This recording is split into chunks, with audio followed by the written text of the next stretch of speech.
गरुड़ पुराण में भगवान विष्णु ने गरुड़ जी को जीवन और मृत्यु के गूढ़ रहस्यों का वर्णन किया है। इसी महापुराण में एक ऐसा रोचक प्रसंग आता है जहां श्री कृष्ण मनुष्य के भाग्य के लेखन की गहरी और रहस्यमयी प्रक्रिया को समझाते हैं। यह कथा हमें जीवन के उद्देश्य और कर्म के महत्व को भी उजागर करती है। कथा के अनुसार जब गरुड़ जी ने भगवान श्री कृष्ण से पूछा कि मनुष्य का भाग्य कब लिखा जाता है, तब श्री कृष्ण ने मुस्कुराते हुए कहा, प्रत्येक जीव के जन्म का निर्धारण उसके कर्मों से होता है, लेकिन यह प्रक्रिया केवल जन्म के समय नहीं होती। भाग्य की रचना तो तब शुरू होती है जब आत्मा माता के गर्भ में प्रवेश करती है। श्री कृष्ण ने आगे बताया कि जब एक आत्मा को नया शरीर धारण करना होता है तो उसे यमलोक के अधिकारी चित्रगुप्त के सामने प्रस्तुत किया जाता है। वहां आत्मा के पूर्व जन्म के कर्मों का पूरा लेखा जोखा रखा जाता है। यह कर्म ही तय करते हैं कि आत्मा को अगले जन्म में क्या मिलेगा, धन, स्वास्थ्य, सुख, दुख या फिर कष्ट। श्री कृष्ण ने गरुड़ जी से कहा, जब गर्भ में आत्मा प्रवेश करती है तभी उसका भाग्य लिखना शुरू हो जाता है। यह भाग्य जन्म से लेकर मृत्यु तक की हर छोटी बड़ी घटना को समेटे रहता है, लेकिन ध्यान रखना, यह भाग्य अटल नहीं है। गरुड़ जी ने उत्सुकता से पूछा, भगवान, यदि भाग्य पहले से लिखा जा चुका है तो क्या मनुष्य उसे बदल सकता है? श्री कृष्ण ने गंभीर होकर उत्तर दिया, हां, भाग्य परिवर्तनशील है। यह मनुष्य के कर्मों पर निर्भर करता है। अगर कोई व्यक्ति अपने जीवन में सत्य, धर्म और परोपकार का पालन करता है तो वह अपने भाग्य को बदल सकता है। भाग्य एक ऐसी पुस्तक है जिसमें हर पृष्ठ खाली होता है। मनुष्य अपने विचारों और कर्मों से उसे लिखता है। फिर श्री कृष्ण ने एक और अद्भुत रहस्य का खुलासा किया। उन्होंने कहा, जब गर्भ में शिशु पल रहा होता है तब वह सब कुछ समझ सकता है। उसे अपने पिछले जन्मों की याद होती है, लेकिन जैसे ही वह जन्म लेता है, माया का पर्दा उसकी स्मृतियों को ढक देता है। गरुड़ जी ने पूछा, भगवान, यह माया का पर्दा क्यों डाला जाता है? श्री कृष्ण ने मुस्कुराते हुए उत्तर दिया, अगर मनुष्य को अपने सारे जन्मों की स्मृति हो जाए तो वह वर्तमान में कभी नहीं जी पाएगा। वह या तो अपने पिछले जन्मों के सुखों में उलझ जाएगा या दुखों में खो जाएगा। माया उसे वर्तमान में रहने का अवसर देती है ताकि वह अपने कर्मों के जरिए अपने जीवन को सुधार सके। इस संवाद को सुनकर गरुड़ जी ने समझा कि भाग्य का लेखन केवल प्रारब्ध नहीं है, बल्कि यह जीवन के साथ निरंतर लिखा और बदला जा सकता है। श्री कृष्ण ने उन्हें यह भी बताया कि मनुष्य को अपने कर्मों से कभी भी भागना नहीं चाहिए, क्योंकि भाग्य तो केवल उन कर्मों का प्रतिबिंब है। इस प्रकार गरुड़ पुराण के इस प्रसंग में यह स्पष्ट होता है कि भाग्य कोई कठोर सत्य नहीं है। यह हमारे कर्मों, विचारों और जीवन के प्रति दृष्टिकोण का परिणाम है। श्री कृष्ण के इन शब्दों में गहराई छिपी है जो हमें प्रेरित करती है कि हम हर क्षण को सुधारने की कोशिश करें और अपने जीवन को एक नई दिशा दें। श्री कृष्ण ने आगे समझाया कि मनुष्य को कभी भी अपने भाग्य को दोष नहीं देना चाहिए। उन्होंने कहा, भाग्य को केवल प्रारंभिक दिशा दी जाती है, लेकिन उसे आकार देना तुम्हारे हाथ में है। यह वैसे ही है जैसे कोई कलाकार एक खाली कैनवास पर रंग भरता है। चित्र कितना सुंदर या भव्य बनेगा, यह इस बात पर निर्भर करता है कि वह कितनी मेहनत और लगन से उसे रचता है। गरुड़ जी ने जब यह सुना तो उन्होंने फिर से प्रश्न किया, लेकिन भगवान, कुछ लोग तो जन्म से ही दुख और कष्ट झेलते हैं, उनका भाग्य इतना कठोर क्यों होता है?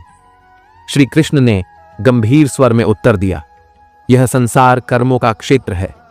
जो आत्मा अपने पूर्व जन्म में अच्छे कर्म करती है वह इस जन्म में सुखद परिणाम पाती है, लेकिन जिसने पाप किए हैं उसे उनका फल भुगतना ही होगा। यह ईश्वर का न्याय है। परंतु यह भी ध्यान रखना कि ईश्वर कभी किसी को अनंत काल तक कष्ट नहीं देता। वह हर आत्मा को अपने कर्म सुधारने और नए सिरे से शुरुआत करने का अवसर देता है। उन्होंने एक और गहरी बात बताई, जब कोई व्यक्ति कठिन समय से गुजरता है तो उसे समझना चाहिए कि यह समय भी स्थायी नहीं है। दुख और सुख दोनों ही परिवर्तनशील हैं।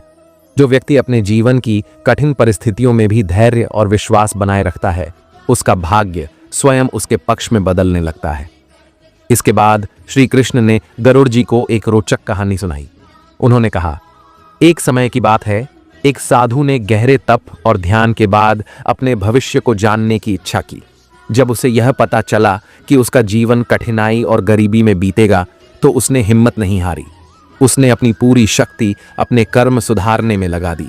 धीरे धीरे उसकी मेहनत और भक्ति ने उसका भाग्य बदल दिया। वही साधु बाद में राजा का आध्यात्मिक मार्गदर्शक बना।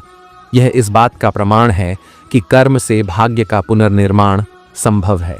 गरुड़ जी यह सुनकर अत्यंत प्रभावित हुए और उन्होंने भगवान से कहा, भगवान, यदि भाग्य कर्म से बदल सकता है तो क्या इसका अर्थ यह है कि हर व्यक्ति अपने जीवन का निर्माता है? श्री कृष्ण ने मुस्कुराते हुए कहा, बिल्कुल गरुड़, हर व्यक्ति अपने भाग्य का निर्माता है। ईश्वर ने हर आत्मा को यह सामर्थ्य दी है कि वह अपने कर्मों से अपने जीवन को संवार सके। लेकिन समस्या यह है कि मनुष्य अपने आलस्य, अज्ञान और अहंकार के कारण इस शक्ति को पहचान नहीं पाता। उन्होंने आगे कहा, भाग्य का निर्माण और परिवर्तन केवल कर्मों से नहीं बल्कि सही दृष्टिकोण और विश्वास से भी होता है। अगर मनुष्य अपने अंदर सकारात्मकता और आत्मविश्वास का बीज बोए तो उसका जीवन खिल उठेगा। गरुड़ जी ने यह सुनकर भगवान को प्रणाम किया और कहा, प्रभु, आपने जीवन और भाग्य के इतने गहरे रहस्य को उजागर किया। अब मैं यह समझ गया कि भाग्य कोई पत्थर की लकीर नहीं है, बल्कि यह हमारे कर्मों की कलम से लिखा जाता है। श्री कृष्ण ने अंत में कहा, यही सत्य है गरुड़। जीवन का हर पल तुम्हें यह अवसर देता है कि तुम अपने कर्मों से अपनी कहानी लिख सको। याद रखना, ईश्वर केवल मार्गदर्शन करता है, लेकिन तुम्हें चलना स्वयं है। यह कहकर श्री कृष्ण ने गरुड़ जी को विदा किया। इस संवाद ने केवल गरुड़ जी को ही नहीं बल्कि समस्त मानव जाति को यह सिखाया कि जीवन में कुछ भी असंभव नहीं है। कर्म, धर्म और विश्वास के साथ हर इंसान अपने भाग्य को लिख सकता है और उसे नया स्वरूप दे सकता है। गरुड़ जी भगवान श्री कृष्ण के इस दिव्य संवाद से गहरे प्रभावित होकर उन्हें प्रणाम करके सोचने लगे कि मनुष्य कितनी बार अपने भाग्य को ही दोष देता है, लेकिन वास्तव में वह अपने कर्मों की शक्ति को नहीं समझ पाता। श्री कृष्ण के वचनों ने उन्हें यह सिखाया था कि भाग्य एक बहती नदी की तरह है, यह स्थिर नहीं है। इसे दिशा देने के लिए मनुष्य के कर्म रूपी पतवार की आवश्यकता होती है। गरुड़ जी ने सोचा, यदि मनुष्य यह समझ जाए कि उसका भाग्य उसके अपने ही हाथों में है तो वह कभी निराश नहीं होगा। वह ईश्वर पर भरोसा रखेगा और अपने जीवन को सुधारने के लिए सदा तत्पर रहेगा। लेकिन इस विचार के साथ गरुड़ जी के मन में एक और प्रश्न उठा। उन्होंने फिर से भगवान श्री कृष्ण से पूछा, भगवान, आपने कहा कि माया जन्म के साथ आत्मा की स्मृतियों को ढक देती है, लेकिन फिर भी कुछ लोग अपनी अंतरात्मा की आवाज सुनते हैं और अपने जीवन को धर्म और सद्गुणों की ओर मोड़ लेते हैं। यह कैसे संभव है? श्री कृष्ण ने एक मधुर मुस्कान के साथ उत्तर दिया, गरुड़, माया आत्मा की स्मृतियों को ढक जरूर देती है, लेकिन आत्मा के भीतर ईश्वर का अंश सदा जागृत रहता है। यही अंश अंतरात्मा के रूप में कार्य करता है।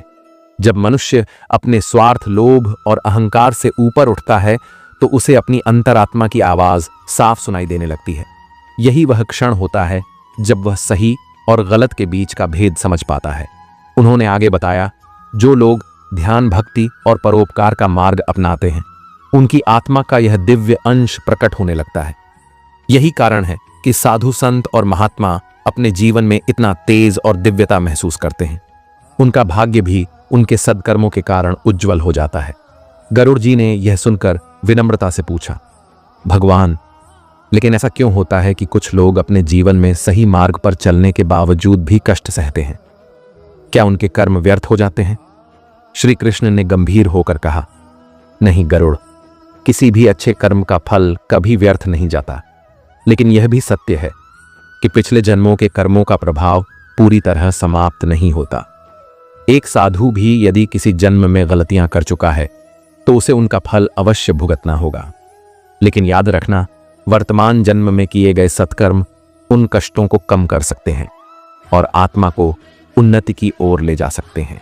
उन्होंने एक उदाहरण देते हुए कहा, मान लो कि किसी व्यक्ति ने अपने पिछले जन्म में पाप किए और इस जन्म में कष्ट झेल रहा है, लेकिन यदि वह इस जन्म में सत्य, प्रेम और दया का मार्ग अपनाता है तो उसके अगले जन्म के लिए एक नई राह तैयार होती है। यही ईश्वर का न्याय है। कर्मों का लेखा जोखा भले ही अटल हो, लेकिन उनका प्रभाव तुम्हारे वर्तमान कर्मों से बदल सकता है। गरुड़ जी यह सुनकर और भी जिज्ञासु हो गए। उन्होंने पूछा, प्रभु, क्या हर आत्मा को मोक्ष प्राप्त करने का अवसर मिलता है और क्या यह भाग्य का हिस्सा है? श्री कृष्ण ने उत्तर दिया, हर आत्मा को मोक्ष प्राप्त करने का अवसर अवश्य मिलता है, लेकिन यह पूरी तरह आत्मा के प्रयास और उसके कर्मों पर निर्भर करता है। मोक्ष केवल ईश्वर की कृपा से नहीं मिलता। इसके लिए आत्मा को अपने भीतर के अज्ञान, मोह और लालच को समाप्त करना होता है।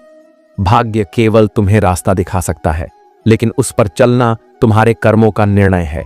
इस गूढ़ सत्य को समझाकर श्री कृष्ण ने अंत में कहा, गरुड़, इस संसार में कोई भी परिस्थिति स्थायी नहीं है।